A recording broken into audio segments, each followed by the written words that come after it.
ঈদের দিনের বেঁচে থাকা পোলোয়াটার একটা গতি করে ফেললাম। আসসালামু আলাইকুম, কেমন আছেন সবাই? আশা করছি আল্লাহর রহমতে সবাই সুস্থ আছেন, ভালো আছেন। আমিও আলহামদুলিল্লাহ বেশ ভালো আছি। তো চলে আসলাম নতুন একটা খাবারের ভিডিও নিয়ে।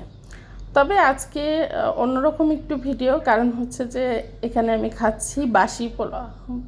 ঈদের দিনের পোলাওটা ছিল, তো ভাবলাম গরম করে মেয়েদের সাথে করে খেয়ে নিই। এরপরে তো এই যে সাথে চিকেন ফ্রাই করে নিয়েছি। তো চিকেন ফ্রাই খেতে আমার কাছে পোলাওর সাথে বেশ ভালো লাগে, আমি ভাতের সাথেও খাই, আমার কাছে ভালো লাগে। তো সাথে একটু কাঁচামরিচ, একটু পেঁয়াজও নিয়ে নিলাম, নিয়ে বেশ খুব মজা করে খাচ্ছিলাম। তো এই যে আমি কিন্তু আবার পোলাওর সাথে যে কিশমিশ দেওয়া হয় বেছে বেছে খাই, আমার মেয়েরা খেতে চায় না, আমার কাছে ভালো লাগে। তো খাবার তো এক একজনের এক এক রকম পছন্দ। আর সাথে এই যে পেঁয়াজ কাঁচামরিচ খাচ্ছিলাম না, সেজন্য খুব বেশি মজা লাগছিল। তো আসলে হয় না, অনেকেই বলেন যে আমি রাক্ষস, আমি অনেক বেশি খাই। তো যেহেতু আমি খাবারের ভিডিও বানাই, সেহেতু তো আমাকে একটু রাক্ষস হতেই হয়। কী আর করার বলেন, যতটা খাই হয়তো বা ততটা দেখানো হয় না, বেশি দেখানো হয় এরকম হয়তো বা হয় আর কি। যাই হোক, এটা আপনাদের ব্যাপার, আপনারা যেটা খুশি সেটা বলেন, কোনো সমস্যা নেই, যেহেতু এটা আমার প্রফেশন, আমাকে করতে হয়। তো এই যে এখন কিন্তু আমি সেদ্ধ ডিম দিয়ে খাচ্ছি, সাথে পেঁয়াজ কাঁচামরিচ তো আছেই, সেদ্ধ ডিম দিয়ে খেতেও কিন্তু খুবই মজা লাগছে। আর আমার ডিম খুব প্রিয়।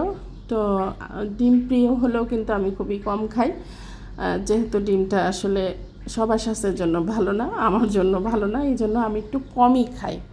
তো যাই হোক, আর সাথে আমি মুরগির মাংস রান্না করে নিয়েছিলাম, যেহেতু গরুর মাংস আর ছিল না। তো ভাবলাম যে সাথে একটু মুরগির মাংস ভুনা করে নিই, ভালোই লাগবে বেশ। আর মেয়েরা খুব পছন্দও করে মুরগির মাংসটা। তো এই যে মুরগির মাংসটা ঝাল ঝাল করে শুকনো মরিচও দিয়েছিলাম, সাথে আবার একটু কিছু কাঁচামরিচ নামানোর আগে ভেঙে দিয়েছিলাম। তো এই যে শুকনো মরিচ আর কাঁচামরিচ দুইটা মিলিয়ে রান্না করা মুরগির মাংস, সেটাই খাচ্ছি। তো এভাবে কিন্তু ভুনা ভুনা মুরগির মাংসটা খুবই ভালো লাগে পোলাওর সাথে খেতে। আর মাংসটা রান্না করেছিলাম, সাথে টমেটোও দিয়েছিলাম, খুব মজা হয়েছিল। আমি এভাবে হাতে মেখে মুরগির মাংসটা মাঝে মাঝে ভুনা করি, ভালো লাগে।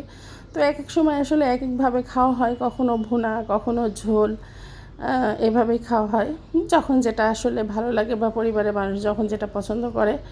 এই যে সাথে যে এইভাবে ছোটো মানে মরিচটা ভেঙে দিয়ে দিয়েছিলাম নামানোর আগে। এই মরিচটাও কিন্তু এই যে এইভাবে চেপে ওর মধ্যে থেকে মানে মরিচটা বের করে নিয়ে খেতে খুব ভালো লাগে।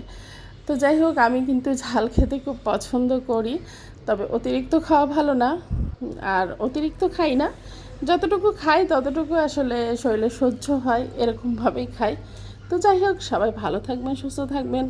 আল্লাহ হাফেজ।